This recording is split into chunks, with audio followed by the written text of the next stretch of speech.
옆에 사람하고 인사하세요. 사랑합니다. 축복합니다.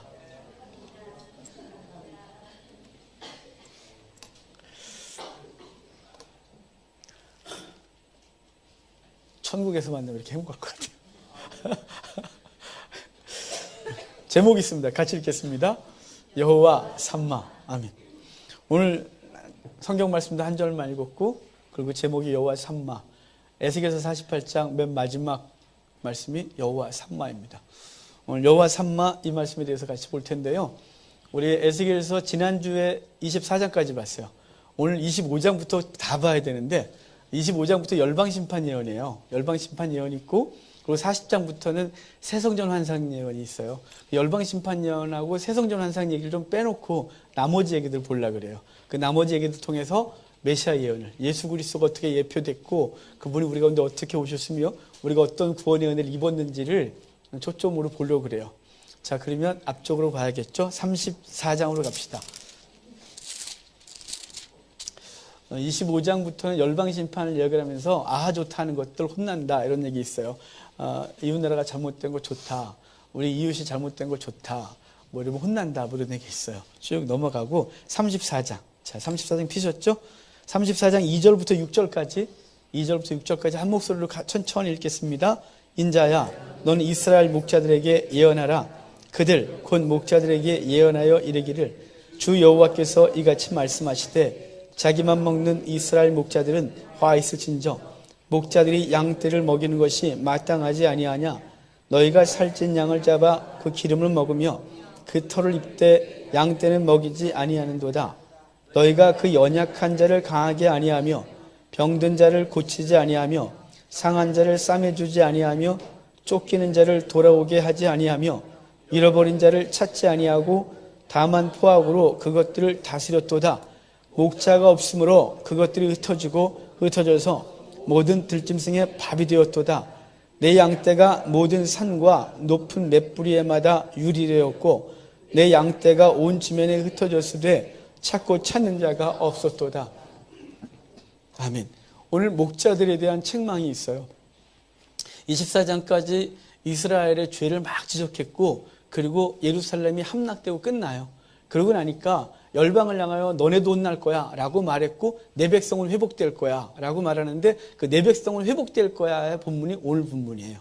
내 백성은 회복될 건데, 회복되는 과정 가운데 누구를 책망하냐면 목자들을 책망하고 있어요. 왜냐하면 목자들이 목자 역할을 잘못해서 나라가 이렇게 망했었고, 지금도 목자들이 목자 역할을 안 하고 있단 말이에요. 목자들로 세워진 목적이 뭐냐면 양떼를 양육하는 거죠. 양떼를 행복하게 해주는 거예요. 근데 양떼는 관심이 없고 양떼를 통하여 먹는 거에 관심이 있는 거예요. 양떼들을 통하여 자기가 얻는 유익에 관심이 있는 거예요. 이스라엘의 목자들을 위하여 책망했거든요. 그 이스라엘의 목자들이 양떼를 돌봐야 되는데 양떼를 돌보지 않는 것 때문에 양떼들은 다 죽어가는 거예요. 양처럼 바보 같은 짐승이 없어요. 저는 양을 이렇게 보다가 어떻게 하나님이 이런 짐승을 만들었지? 이런 생각이 들어요. 사냥 말고요, 집에서 키우는 면양이요. 이 면양은 사실은 얘는 스스로 살 방법이 하나도 없는 바보 같은 애예요. 왜냐하면 시력도 되게 어두워서 1m 앞이 구분이 안 돼요.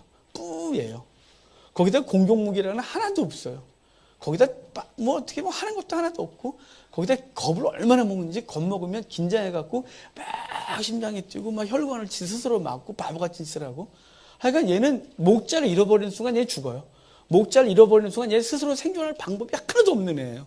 얘는 짐승에게 잡혀 죽든지, 눈이 어두워서 떨어 죽든지, 또는 이렇게 긴장을 해갖고 자기 혼자 막 그러다가 스스로 혈관 막고 죽든지, 이 바보가 양이에요.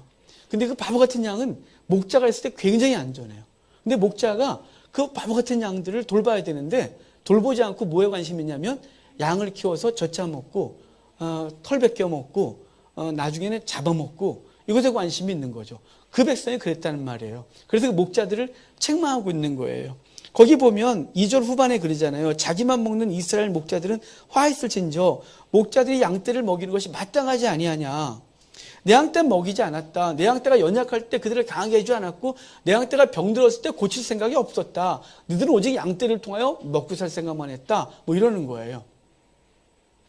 어제 성탄 연습을 이렇게 하더라고요. 학생과 청년들. 근데 동찬이가 이번에 제사장 역할을 하는 거예요.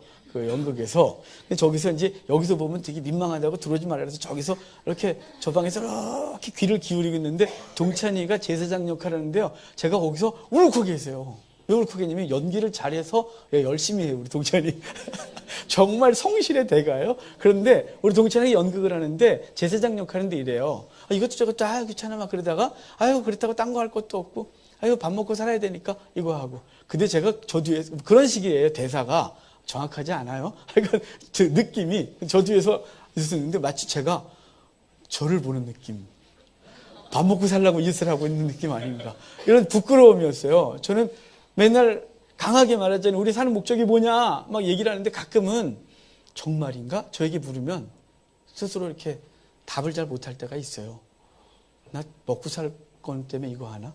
이거 하나고 딴 거 하려니 갑자기 막막하기도 하고 까짓 거 말로는 막혀요. 제가 뭐든지 하고 먹고 살아요. 제가 막노동도 하면 내가 이거보다 잘 살아요. 이렇게 못되게 말하지만 사실은 막상 생각하면 깝깝한 게 있습니다. 그래서 목자들을 향하여 쳐서 예언하는 것, 양떼를 돌보지 않고 양떼를 통하여 네가 유익을 얻으려고 하는 거짓 목자들, 이것이 저 아닌가. 어제 그래서 울컥해서 손집사님하고 이렇게 같이 있다가 손집사님 토요일마다 전도하러 나오시고 요새 가지고 집사님 저한테 하는 것 같아요, 제가. 그러니까 이렇게 하면서 어제 찔렸어요. 연기 이번 25일 성탄절 연극이 감동의 무대가 될 줄. 그러니까 제가 감동 먼저 받았어요. 그러니까 여기 그러는 거예요. 제사장들 너네가 그러고 있대요. 양떼 돌보지 않고 뜯어먹는 데만 관심이 있대요. 그 이스라엘의 목자들이 그렇기 때문에 양떼들이 다 엉망이었어요. 흩어졌는데 몇 뿌리마다 흩어져 있는데 아무것도 찾지 않는데요. 그들을 그냥 내어버리는데요. 걔네는 하룻밤 지나면 짐승한테 잡혀주든지 스스로 낭떠러 떨어져 이렇게 해서 죽을 건데 양떼들이 흩어졌는데 목자가 찾아 나서질 않는데요. 근데 주님께서 이렇게 말씀하셨어요. 나는 선한 목자다. 나는 내 양을 찾을 때까지 찾겠대요. 그래서 비유 하나 드셨죠. 100마리 양이 있는데 그중에 99마리가 울타리 안에 있대요. 근데 한 마리가 없더래요. 막 쉬었더니 99. 아무리 쉬어도 99이에요. 한 마리가 없는 거예요. 그래서 99마리를 놔두고 한 마리를 찾아 헤매다가 찾을 때까지 찾아 그 양을 찾아 어깨에 메고 돌아와 잔치를 벌였대요. 여러분 그 말을 듣는 청중은 바보 이랬어요.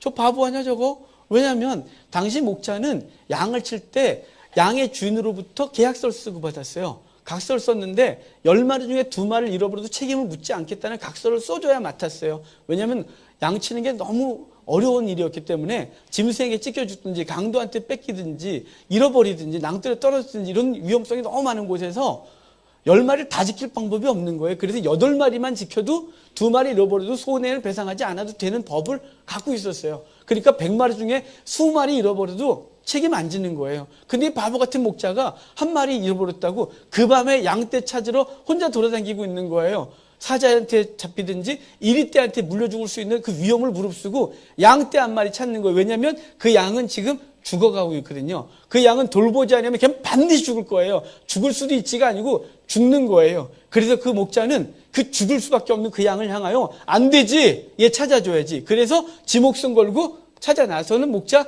그게 선한 목자래요. 이스라엘 목자들이 엉망이었기 때문에 내가 선한 목자래요. 그분께서 오셨어요. 그분께서 죽음을 두려워하고 사단을 두려워하고 그 죄 가운데 굴복하여 이 땅 어둠 가운데 살고 있는 저와 여러분을 그냥 내어버릴 수가 없는 거예요. 너무 안타까우니까 얜 죽을 거예요. 얜 반드시 지옥 갈 거예요. 저렇게 살다가 기껏해 100년 살다가 지옥 갈 애들, 저것들 불쌍히 내가 못 보겠다. 그래서 하늘 보자 버리시고 당신이 육체를 가지고 이 땅에 오셔서 목자 되셨어요. 그래서 찾을 때까지 찾아 나신 거예요. 이스라엘을 찾으셨고 그 주 100년 동안 그 사도들을 통하여 열방을 헤매셨고 지금도 우리들을 찾고 계시고 지금도 선교사들이 끊임없이 나가 목숨 걸고 나가 복음 증거하여 찾는 거예요. 목자 대신 주님 따라 당신들도 목자 되어 찾을 때까지 찾겠다고 그 한 마리 찾으면 잔치를 벌이는 그 일을 놔두하겠다고 찾아 나서는 거예요. 예수님이 우리 찾아 나셔서 저와 여러분들이 구원 얻는 믿으시길 바랍니다. 그분이 내어버렸다면 우린 반드시 죽는 거예요. 스스로 구원할 방법 하나도 없는, 스스로 자기를 안식으로 들어가게 할 방법이 하나도 없는, 자기 집으로 찾아갈 수 있는 방법도 아무것도 모르는, 앞이 1m밖에 안 보이고 1m도 뿌옇게 보여 사물이 구별 안 되는 바보 같은 눈 갖고 있는 영화를 갖고 있는 우리들을 너무 불쌍히 여겨 주님께서 이 땅에 오셔서 우리를 찾을 때까지 찾아 어깨에 맨 거예요. 자, 우리 12절 볼까요? 34장 12절 같이 읽어요. 목자가 양 가운데 흩어졌으면 그때를 찾는 것 같이 내가 내 양을 찾아서 흐리고 캄캄한 날에 그 흩어진 모든 곳에서 그것들을 건져낼지라. 흐리고 캄캄한 날, 바로 사망 가운데 있는 거예요. 앞이 안 보이는 거예요. 아무것도 모르는 그 백성들을 찾아내서 건지겠대요. 그리고 그 양에게 찾아내서 주시는 은혜가 있어요. 자, 14절 15절이에요. 같이 읽겠습니다. 좋은 꼴을 먹이고 그 우리를 이스라엘 높은 산에 두리니 그것들이 그곳에 있는 좋은 우리에 누워있으며 이스라엘 산에서 살찐 꼴을 먹으리라. 내가 친히 내 양의 목자가 되어 그것들을 누워있게 할지라. 주 여호와의 말씀이니라. 자, 지금 누워있게 하겠다 그러죠. 저한테 여러분 들으신 분 계세요. 양이 눕는 조건이 있어요. 양을 야 누워. 안 누워요. 누워. 안 누워요. 걔가 강아지가 아니거든요. 얘는 누우는데 뭔 조건이 맞으면 누워요. 첫째는 지금 배불러야 돼요. 그리고 누워서 자다가 눈 떠서 먹을 게 있어야 돼요. 참 욕심 많죠. 거기다가 대적으로부터 자기가 안전하다는 확신이 생겨야 누워요. 주변에서 이리떼 소리가 막 들리고 왔다 갔다 하면 절대로 불안해서 못 누워요.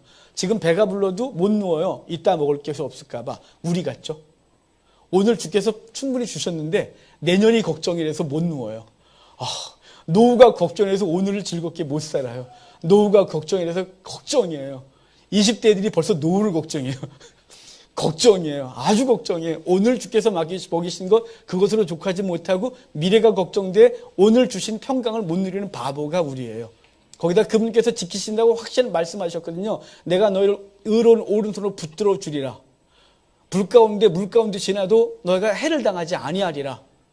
사단이 너희를 어찌하지 못하리라. 뭐 무지하게 많은 약속 주셨는데, 왜냐하면 우리가 누울 수 있는 방법이 그거거든요. 먹이셔야 되고 있다 있고 지금 안전하고. 그래서 수도 없이 우리에게 누이게 하셨는데 우리의 믿음 없음이 못 눕고 불안해하고 믿음 없이 막 방황하고 있는 거예요. 그러니까 주님을 향한 믿음이 없으니까 어디 가서 안정을 찾으려고 그러냐면 돈, 인간관계, 백, 뭐 이런 걸 통해서 자기가 안정을 얻고 싶은 거예요. 눈에 보이는 썩을 것들, 금방 사라질 것, 영원한 하나님 신뢰하지 못하기 때문에요.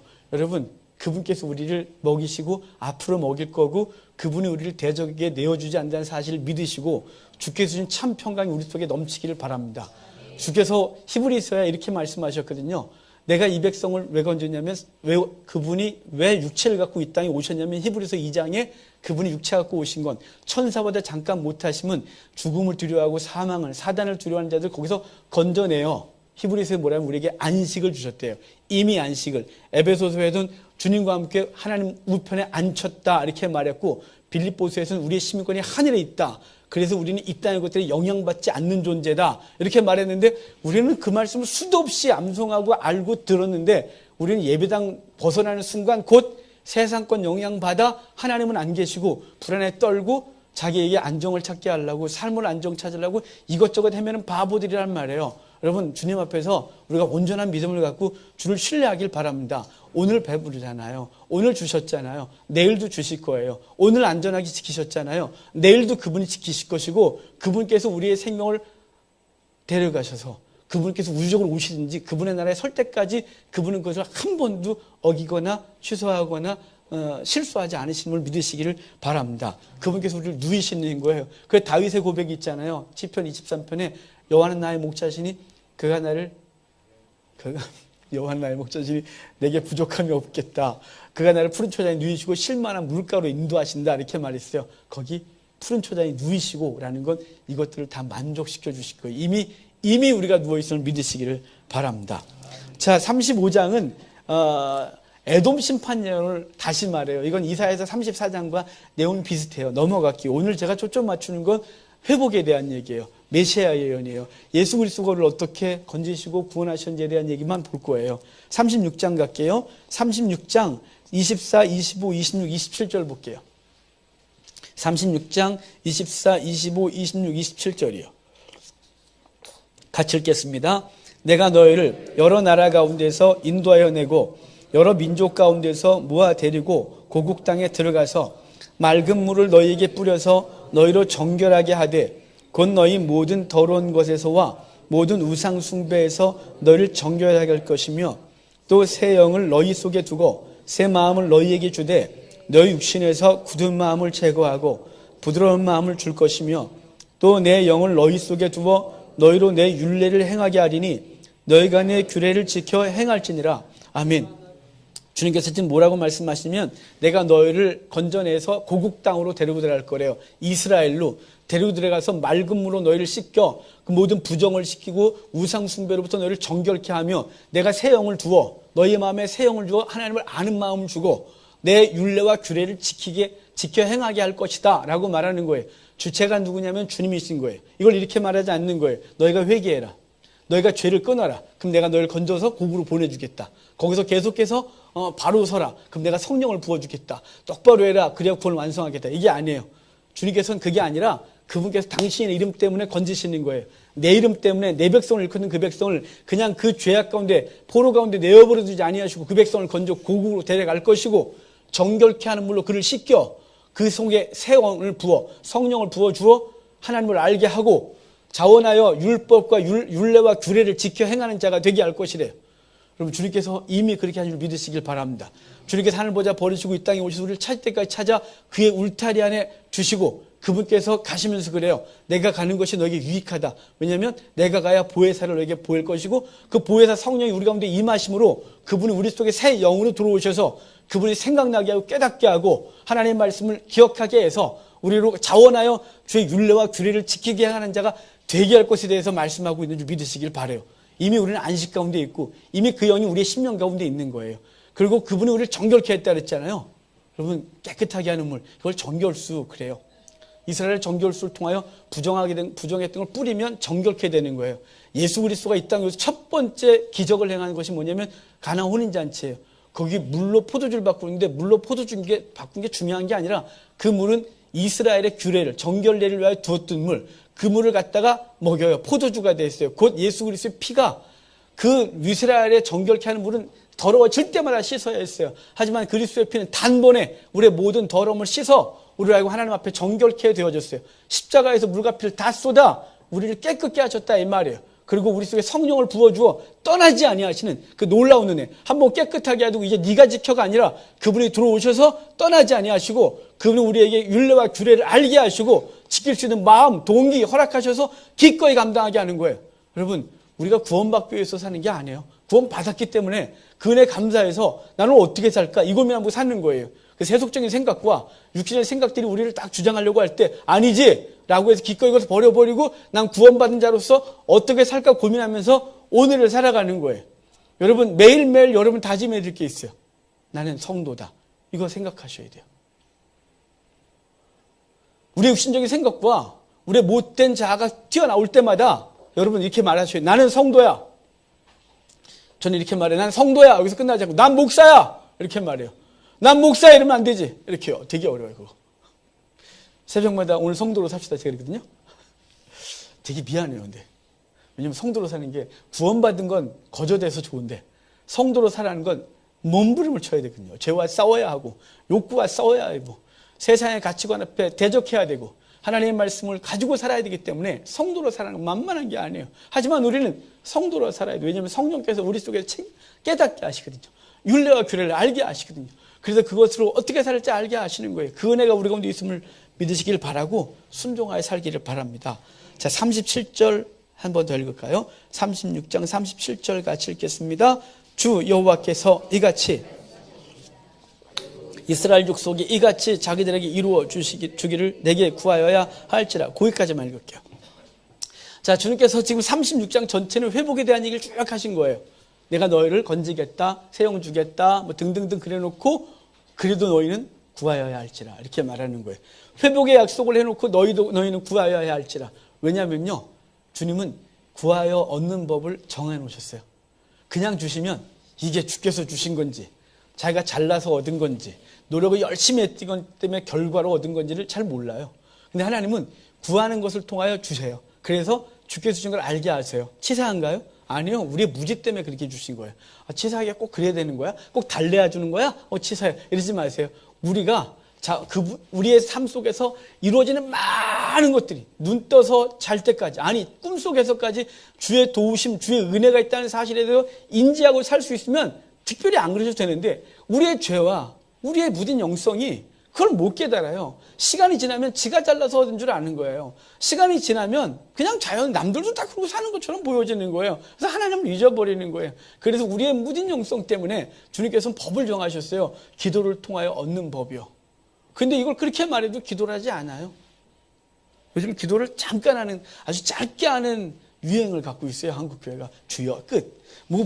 기도하자는 5분이면 다 일어나는 분위기. 기도원 가서 예전에 막 집회 끝나고 기도 시작하면 막 1시간을 2시간을 다음 집회까지 확 기도하고, 거기서 기도 끝나면 기도 그래가지고 기도하다가 막 그러는데, 요즘은 기도 끝나고 강사분이 기도합시다 하고 쫙 하고 기도 딱 하고 강사가 딱 내려가면 5분 이내에 텅 비어요.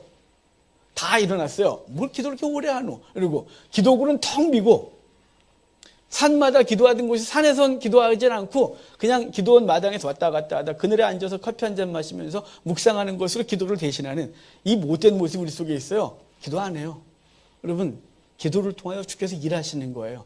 또 기도하려니까 맨날 돈 달라고만 기도하지 마시고 주 앞에서 내가 어떻게 살아야 되는지에 대한 고민을 자꾸 하셔야 돼요. 주여, 나는 어떻게 살까요? 주여, 나는 오늘 무엇을 할까요? 주여, 인생의 이 땅에서 난 어떻게 살아야 되나요? 한국교회가 무너져 가는데 난 무엇을 할까요? 난 무엇을 할까요? 우리 교회를 위해서는 무엇을 할까요? 저 옆에 있는 저 집사 저렇게 요새 신앙이 무너졌는데 내가 저 집사님 때문에 내가 어떻게 할까요? 어떻게 도울까요? 어떻게 세워줄까요? 이 고민하면서 기도해야 되는 거예요. 내가 회복시켰다고 했지만 너희가 기도해야 할지라 기도를 통해 내가 일하시겠다고 말씀하고 있는 거예요. 그래서 기도를 통하여 주시는 하나님을 알게 하고 영원히 주를 떠나지 않게 하는 그네를 입게 하시기 위하여 기도를 통하여 얻게 하시는 법을 가지고 계신 거예요. 여러분, 기도하는 것을 좀 힘 좀 냅시다. 기도가 쉽지 않지만 기도하셔야 돼요. 제가 우리 기도가 우리 교회가 이렇게 업다운이 심했었잖아요. 한때 새벽 기도도 아무도 없고 그래서 문 닫고 싶을 때 있었어요. 혼자서 문 잠가놓고 기도, 누가 오는 게 무서우니까요. 참, 목사가 누가 오는 게 무서우니. 그래서 낯선 사람이 오는 게 너무 싫어서 문 잠가놓고 혼자서 기도하고. 그래서 구기동에 있을 땐 새벽 기도 하고 오시는 분 문 두들기면 제가 열어줘서 둘이서 했어요. 안 두들기면 저 혼자 했어요. 근데 혼자 하는 것도 너무 힘들어서, 왜냐면 이렇게 사람이 게을러지고 일정이 바빠지면 그날 안 하려고 그러고, 에이 그냥 말고 붙여놓을까? 새벽 기도 자율적으로 이렇게. 그런데 그때마다 주님이 저한테 이렇게 감동을 주세요. 니는 안 하냐? 니는 안 하냐? 우리 철회 안 모일 때, 철회 없애려고 그럴 때 넌 안 하냐? 그분은 저한테 자꾸 넌 안 하냐고 그러시는지 모르겠어요. 뭐 안 하려고 넌 안 하냐? 넌 안 하냐? 넌 목사로서 사람들 이끌 뿐 넌 안 하냐? 라고 하셔서 할게요. 그거 하거든요. 할게요. 그리고 누가 보면 미친 사람일 줄 알고 제가 그럴 때면 순간 저 툭 튀어나오거든요. 할게요. 그리고 할게요. 이렇게 기도하셔야 돼요. 그분께서 기도를 통해 일하심을 아시고 하나님 앞에서 성도의 삶을 위해 기도하셔야 돼요. 맨날 먹고 마시는 거 달라고만 하지 마시고 하나님, 나 어떻게 살까요? 주님, 오늘은 난 어떻게 살아야 되나요? 이렇게 기도하셔서 매일매일 주께서 인도하신 대로 살아가는 귀한 은혜가 있기를 바랍니다. 37장 11절 한 절 읽을까요? 11절이에요. 같이 읽겠습니다. 또 내게 이르시되 인자야, 이 뼈들은 이스라엘 온 족속이라. 그들이 이르기를 우리의 뼈들이 말랐고 우리의 소망이 없어졌으니 우리는 다 멸절되었다 하느니라. 아멘. 자, 지금 이 장면 37장은 유명한 장이에요. 지금 이스라엘은 완전 절망이에요. 왜냐하면 이스라엘에 남은 사람이 하나도 없어요. 이스라엘 땅에. 만약에 식민지로 지금 우리가 외세가 들어와서 우리가 막 이 땅에 살면서 고난을 당한다. 그럼 우리 다 여기 있고 이 땅도 우리 거고 그러니까 와, 기억고 소망이라도 있지 않겠어요? 지도자가 멀쩡히 있으면 뭔가 소망이 있지 않겠어요? 이스라엘은 아무도 없어요. 미스바에 마지막 남아있던 총독부가 대학살을 당하면서 유대 땅에 남아있는 자가 하나도 없었어요. 다.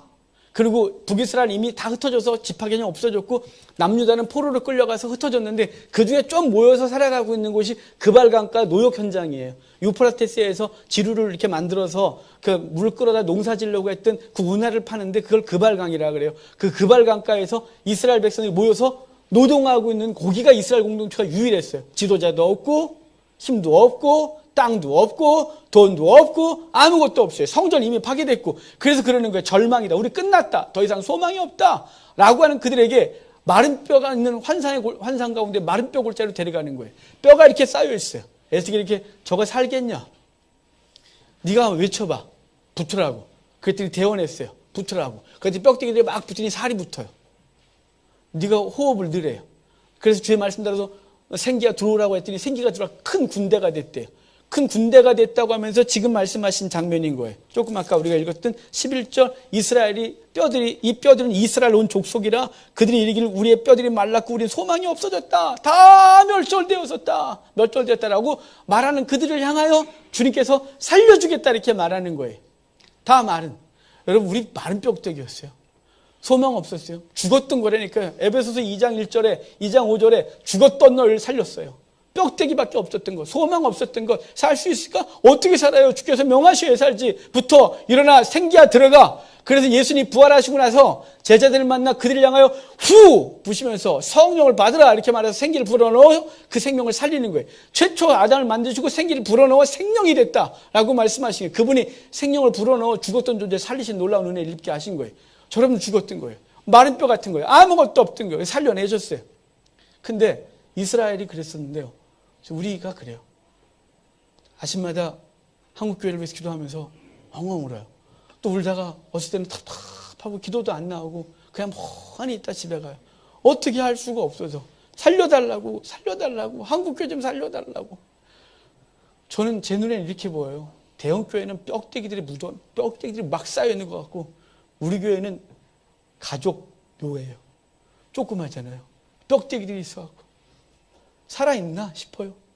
교회 내에선 목사, 전사, 권사, 안수집사, 집사 등등 이러면서 우리끼리는 살아있는 것처럼 얘기를 해요. 여기선 또 우리끼리니까 막 찬송도 크게 하고 말씀도 막 얘기를 하고 기도도 막 하고 성도의 얘기를 해요. 근데 예배당 떠나면 나는 궁금해요. 뼈대기가 그냥 돌아다니는 거 아닌가? 생명은 있나? 성도의 삶을 살아가고 있나? 여러분 가정에서는 혹시 뼈대기들이 무덤으로 있지 않아요? 그냥 아무것도 없이 생명은 하나도 없이 말씀은 가정에 없고 욕심과 탐욕과 자기 생각만 있고 다투고 싸우고 성도는 하나도 없는 가정 아니에요? 혹시 뼈대기만 가득한 가족묘 아니에요? 우리는 그래서 좀 가족은 넘어섰으니까 이렇게 교회 공동묘지 합시다. 여러분 불쌍하지 않아요? 소망이 없지 않아요? 하나님 앞에 그렇게 기도하고 목사들과 얘기하면 소망이 없어요. 왜냐면 유초등부가 사라졌거든요. 반 이상이 없어요. 한국교회 유초등부가. 한국교회는 연고보다 다른 게 더 많아요. 사역자들이 신학교에서 공부를 하지만 나가서 현장에서 개척하는 사람은 거의 없어졌어요. 없어요. 그래서 신학교를 가끔 가면 신학교 와서 신학생들을 이렇게 쳐다보고 이렇게 앉아있으면 저 사람들이 살아있는 사람들인가? 아니면 아까 말했더니 우리 동찬이가 연기했던 것처럼 진짜 생계 때문에 왔나? 오갈 때 수송구 아닌가? 우린 지금 여기 왜 와 있지? 이런 생각을 해요. 그래서 우리가 외치는데 우린 다 같이 감동은 받는데 돌아가서 살리는 문제에 대해서는 그렇게 우리가 열심을 내지 못해요. 저도 마찬가지겠죠. 그래서 우리가 혹시나 뼈대기 아닌가 싶어요. 주님께서 우리 가운데 생기를 불어넣으셨으면 좋겠어요. 우리 하립교회 생기를 불어넣으시고 한국교회 생기를 불어넣어 다시 일어나 생명들을 살려내고 열방을 향하여 생명 살리는 일에 다시 한번 일어났으면 좋겠어요. 올해부터 선교사가 마이너스로 돌아섰거든요. 작년에 파송 선교사와 돌아온 선교사가 똑같았어요. 그 전까지는 파송한 선교사가 더 많았고요. 올해는 파송하는 선교사보다 돌아온 선교사가 훨씬 많아졌어요. 그것도 조금씩 늘어나는 게 아니고 엄청나게 늘어나고 있어요. 이러다가 파송한 선교사들이 별로 없는 이런 나라가 될까 두려워요. 여러분 지금 선교사 파송이 예전엔 1위, 2위 그랬어요. 요즘은 5위 뒤로 밀려났어요. 우리 한국교회 선교 대상국 되고 있어요. 정신 차리셔야 돼요. 우리가 지금 우리끼리 예배를 드리고 있으니까 괜찮아 그러지만 없어요. 지금 맨날 똑같은 소리 하지만 50대, 60대, 70대가 저 앞에 서는 날 여기는 없어요. 한국교회는 텅 비고 건물마다 비어서 난리가 나는 거예요. 정말 창피하지만 제 모교가 대순진료에 넘어간다는 소리가 있어서 총회장한테 문자가 왔어요. 기도하라고. 십자가 걷어지고 거기서 신학생들이 눈물로 기도했던 장소들이 걷어가고 거기 부처상이 있을까 두려워요. 하나님 앞에 어제 그 얘기를 금요철야죠. 금요철야 때 철야 직전에 총회장한테 문자가 와서 기도하라 그래서 하나님 앞에 울고 어찌하면 좋을까요?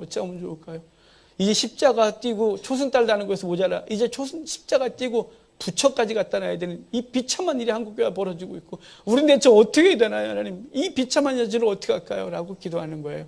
여러분 마른 뼈 같지 않아요? 뼈무대기 같지 않아요? 여러분 12명의 사도가 1세기 만에 전 지중해를 뒤집어 엎었어요. 예, 12명, 500문도까지 있었다 싶시다. 500명이 1세기 만에 전 지중해를, 그리고 300년 지나 로마가 기독교를 인정하지 않으면 정치할 수 없는 상황 가운데 몰았었어요. 거룩한 백성들이. 근데 지금 우리는 1000만이라고 하는 기독교를 갖고 있어요. 허수가 반이지만 그래도 우리는 1000만, 500만 합시다. 500만이면 500명의 몇 배예요 대체. 그렇게 많이 갖고 있는 한국교회는 뼈대기들만 있어서 살리지 못하는 거예요. 왜냐하면 우리 가정도 하나 못 살리거든요. 여러분의 가정은 교회예요? 혹시 가정은 엉망인데 교회 와서 교회 역할을 하고 있는 거 아니에요? 우리의 제일 목회 대상은 가정이에요. 제가 맨날 말씀드리잖아요. 전 여러분이 목회 1순위 아니라고. 저는 우리 가정이 1순위예요. 먹고 사는 게 1순위가 아니고요. 우리 가정에게 나는 목사로서 살아가는 게 제 1순위예요. 우리 가족이 저를 목사로 인정하지 않으면 전 실패자인 거예요. 전 가짜인 거예요. 전 위선자인 거예요. 우리 가정에서 여러분의 가정에서 여러분은 집사고 그리고 권사고 하나님의 일꾼 되셔야 돼요. 그 인정받지 못하고 여기서 아무리 멋있는 척하고 성도인 척해도 다 가짜예요. 다 가짜예요. 다 뼈대기들만 앉아있는 거예요. 여러분 이러면 안 되겠죠. 우리 살아나는 귀한 애 나기를 바라요. 새 영을 부어주셨잖아요. 그 새 영 갖고 그냥 영 갖고 살아가는 거 끝나는 게 아니라 그 영이 우리 속에서 진짜 활동할 수 있도록 그분 앞에 삶을 드리고 무릎 꿇어 기도하며 주여 난 성도로 살게 하옵소서. 제 욕구를 내려놓게 하옵소서. 제가 그동안 하나님 절제하지 못했던 걸 내려놓고 상처 줬던 가족들에게 그 상처를 싸매겨 내가 몸부림을 치고 어찌해야 될까라고 생각하고 하나님을 살지 아니하면 우리 다 가짜예요. 우리 다 가짜예요. 우리 가족들한테 나중에 물으세요. 혹시나 저한테 제가 물으면 제 앞에서는 또 우리 가족들이 목사예요. 이렇게 말해줄 거니까 물어보세요. 혹시나. 묻지 마요. 아니야. 그러니까 무섭거든요. 여러분 우리 성도로 삽시다. 그래서 주께서 우리를 살리시고 우리 가정을 살리기를 선포하세요. 주여 우리 가정에 하나님의 영으로 가득하게 하소서. 우리 가정을 살려주소서. 우리 교회를 한국교회를 살려주소서. 주여 내 심령을 새롭게 하옵소서. 이 속에 더럽고 추한 것들을 뽑아내시고 당신의 영이 마음껏 일하소서 라고 기도하시고 선포하시고 군대되는 귀한 은혜가 있기를 바라요. 이 군대는 무너졌었거든요. 그래서 살리겠다는 거예요. 이 군대가 언제 처음 나왔냐면요. 야곱 얘기에서 처음 나와요. 창세기 32장 야복강가에서 32장 1절에 딱 한 절 나와요. 야곱이 거기서 하나님의 군대를 봤다. 그래서 그 땅을 마하나임이라 일컬었다. 그래서 야곱의 후손들이 하나님의 군대로 살았던 거예요. 하나님의 군대로. 근데 군대가 군대답지 못한 거죠. 군기 다 빠져서 엉망으로 산 거예요. 그래서 다 흩어졌던 거예요. 다시 하나님의 군대를 회복하겠다고 말씀해 주는 장면이 여긴 거예요. 여러분 주님께서 우리 가운데 거하시는 걸 믿고 그리스도의 군사로 우리 가정과 우리 삶의 터전에서 살아가는 귀한 일을 하기를 바랍니다. 그래서 뼈대기로 돌아다니는 게 아니라 생명 갖고 돌아다니는 우리가 되기를 바라요. 40장부터 새성전 환상인데 이 새성전 환상은 정사각형 성전에 대한 환상을 줘요. 이스라엘 사람들에게 있어서 정사각은 완전을 상징하거든요. 그래서 하나님이 처음으로 이 땅에 만든 하나님의 집, 그게 성막이에요. 성막은 정사각형 2개가 붙어있는 구조예요. 하나님의 영역 가운데 법궤가 있고요. 땅의 영역, 이 땅의 영역 가운데 번제단이 있어요. 이 2개의 정사각형이 만난 게 바로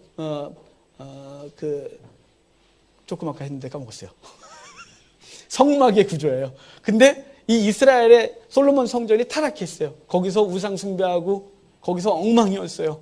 거기서 딴짓하고 그래서 결국은 하나님이 부셔버렸어요. 그 부셔버리고 절망하고 있는 그들에게 성전 다시 지어주겠대요. 근데 그 성전 어떻게 한다고요? 정삼각형 성전 지어주겠대요. 완전한 성전 지어주겠대요. 그 완전한 성전은 다시 맨 마지막 성경 요한계시록에서 새 예루살렘은 정육면체예요. 정육면체. 어디를 봐도 정사각형. 완전한 그리스도의 공동체를 만들어주겠다고 말씀하신 것이 약속이에요. 점점점 발전하죠. 그런데 그 성전을 완성하시고 나서 성전이 완성되면 그 성전 문지방에서 물이 흐르거려요. 47장 얘기죠. 자, 47장으로 넘어가 볼까요? 47장 9절만 봐요. 47장 9절 같이 읽겠습니다. 이 강물이 흐르는 곳마다 번성하는 모든 생물이 살고 또 고기가 심이 많으리니 이 물이 흘러 들어가므로 바닷물이 되살아나겠고 이 강이 흐르는 각처에 모든 것이 살 것이며 아멘. 성전에서 흐르는 물을 통하여 모든 것이 살 거예요. 아라바 사해까지 흘러 그 소금 바다에 물이 흘러 들어가서 물고기가 살겠다고 말씀하고 있는 거예요. 그런데 이 물길이 닿지 않는 곳은 그 뒤에 눈으로만 보시는데 11절에 짐벌과 갯벌이래요. 물이 닿는 곳은 살아나고 물이 안 닿고 여전히 그냥 있던 곳은 짐벌, 갯벌, 소금벌이라서 아무것도 살 수가 없게 되겠대요. 이게 뭐냐면 은혜 가운데 접촉한 사람만 살아나는 거예요. 그 은혜에서 멀리 있는 구경한 사람은 살지 못하는 거예요. 그런데 여기서 은혜의 수는 성전에서 물이 흐른다 이 말은 뭐냐면 성전된 곳에 물이 흘러요. 예수 그리스도가 생수였어요. 그분께 목마른 자를 다 나오면 그 배에서 생수가 흘러 넘치겠다고 하셨어요. 그리고 그분의 영이 우리 가운데 거하는 거예요. 그래서 우리는 성전된 거예요. 이거 성전 아니에요. 이거 예배당이에요. 이거 우리 싹 빠져나가면 건물인 거예요. 우리 싹 빠져나가면 아무것도 아닌 거예요. 아무것도. 우리가 들어와 있기 때문에 예배당인 거예요. 우리 한 사람의 성전이에요. 고린도전서에서. 또 우리 공동체가 성전인 거예요. 이 성전이 여기서 물이 흐르는데 여기서 예수 그리스도가 생수졌고 그 생수가 흐르는 곳에 살 것인데 그분이 우리 가운데 거하시는 거예요. 그래서 그분이 우리 속에서 생수를 흘려낼 거예요. 생수를 뭘로 흘리냐면 주의 말씀으로 흘리는 거예요. 우리가 주의 말씀을 증거함으로 그 생수가 누군가에게 닿는 거예요. 그 말을 전해야 그 생수를 받는 사람들이 생명 살아나는 거예요. 우리가 입 다물고 있으면 아무도 살지 못하는 거예요. 우리가 나가 흐르는 거예요. 그 배 생수가 흘러 넘치겠다고 했잖아요. 생수가 우리 속에 있고 그 생수가 흘러 넘칠 거예요. 뭐로요? 복음 증거로. 거룩한 삶으로. 그래서 그걸 만나는 사람마다 살 거래요. 복음이 증거되면 살 거래요. 그 듣지 못하면 죽을 거래요. 그 생수가 닿지 않은 곳에 여전히 짐벌이 갯벌이래요. 그래서 선교사들이 목숨 걸고 나가는 거 아니겠어요? 전도 왜 안 와요? 왜 전도하나 욕먹는데? 요즘 세상 사람들 교회 되게 싫어해요. 무지하게 싫어해요. 전도해 주면 뭐 주면 예전에 그래 애들은 잘 받아요. 요즘 애들도 안 받아요. 이렇게 확 안 받아요. 이게 좋은 거 줘도 안 받아요. 안 받아요. 여러분 이 전도 왜 하나요? 왜? 생명 살리려고. 우리 속에 생명 흘러 넘치게 하겠다고 했고 그 생명이 닿는 곳마다 살겠다고 했으니까 살려야 안 되겠습니까? 이미 죽었고 마른 뼈인데 그들은 사망인데 죽어있는데 살려야죠. 그래서 증거하는 거예요. 증거되지 않고 전 받지 못한 사람은 여전히 죽음, 짐벌이요, 갯벌이요 이렇게 말하는 거예요. 여러분 저와 여러분들이 생수의 근원이신 주님께서 계시고 그분이 우리에게서 물을 흘리기를 원하신다는 사실 기억하시길 바랍니다. 십자가에서 흘리신 물과 피 우리를 새롭게 하셨습니다. 이제 그분께서 우리 가운데 거하셔서 흘리고 계시는 사실을 알고 우리도 그 증거하여 생명을 살린 우리가 되길 바라요. 그리고 오늘 맨 마지막 읽은 게 여호와 삼마라리라. 여호와 삼마 이 뜻이 뭐냐면 여호와께서 거기 계시다 하리라. 여호와께서 거기 계시다. 왜 이 얘기를 끝나냐면 에스겔서 우리 앞부분도 봤는데 에스겔서를 보면 이스라엘의 죄 때문에 하나님의 영광이 성전에 있었는데 그 죄, 가증한 죄 때문에 영광이 떠나요. 성전에서 영광이 떠나서 그룹에 머물러 영광이 없으므로 하나님의 심판이 임하여 예루살렘 끝난 거예요. 그런데 하나님이 회복 얘기를 하면서 내가 거기 있다 이 말이에요. 거기에 계시다리라. 여호와 삼마라 이렇게 말할 거래요. 예루살렘에 하나님의 영광이 다시 들어갈 거래요. 저기 예루살렘이요? 자꾸 끌려가면 안 돼요. 우리의 심령이 여호와 삼마가 됐어요. 예수님이 태어나실 때 두 가지 이름이 예고돼요. 마태복음 1장에 예수라 하라, 임마누엘이라 하라. 예수, 여호와께서 구원자시다. 그분이 우리 가운데 함께 계시다고 임마누엘, 하나님이 우리와 함께 하신다예요. 하나님이 우리와 함께 하신다고 약속하시고 오셨고 그분이 떠나가시면서 내가 떠나는 것은 유익하다. 왜냐하면 나는 함께 있을 땐 같이 있고 내가 기도하면 너희끼리 있고 그렇잖아요. 하지만 성령이 오면 너희 안에 거하셔서 떠나지 아니하신다. 임마누엘, 하나님 우리와 함께 하신다라고 하는 거예요. 영광이 떠났던 존재, 에덴에서 범죄함으로 영광이 떠나 사망이 우리에게 왕노릇 했었어요. 그런데 이제 그분이 오셔서 우리 가운데 거하심으로 생명 주시고 임마누엘 하셨다 이 말이에요. 그래서 우리를 향해 뭐라고 말하면 여호와 삼마래라. 여호와 삼마인 거예요. 여러분이 건물도 아니고 예루살렘도 아니고 성전이 여호와 삼마인 거예요. 성도 한 사람 한 사람마다 여호와께서 거기 계시다리라 이렇게 말하고 있는 거예요. 여러분 속에 주님이 거하심을 믿으시길 바랍니다. 그러면 우리 속에 영광이 있고 그 영광이 우리 속에 드러나야 하는 것이에요. 빛으로 드러나는 것이에요. 소금으로 세상 속에 살아감으로 빛으로 드러나게 하는 것이 이 성탄절 기간에 평강 카드 나눠주고 샬롬 하늘의 영광 땅의 평화. 여러분 뭐가 대체 평강이고 뭐가 평화?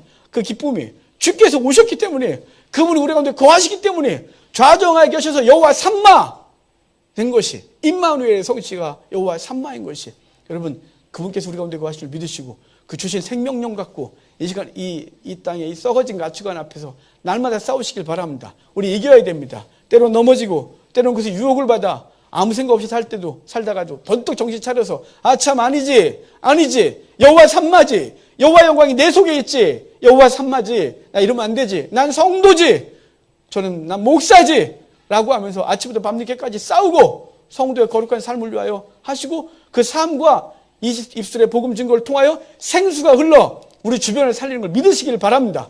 이거 안 하면 안 살아요. 자기 마음 구원받고 끝나는 거예요. 이 부끄럽게 하나님 앞에 서면 되겠습니까? 너 뭐 하다 왔니? 그럼 나 하나 구원받았잖아요. 그거 네가 한 거니 그거? 라고 말하지 않겠습니까? 구원 주께서 허락하셨습니다.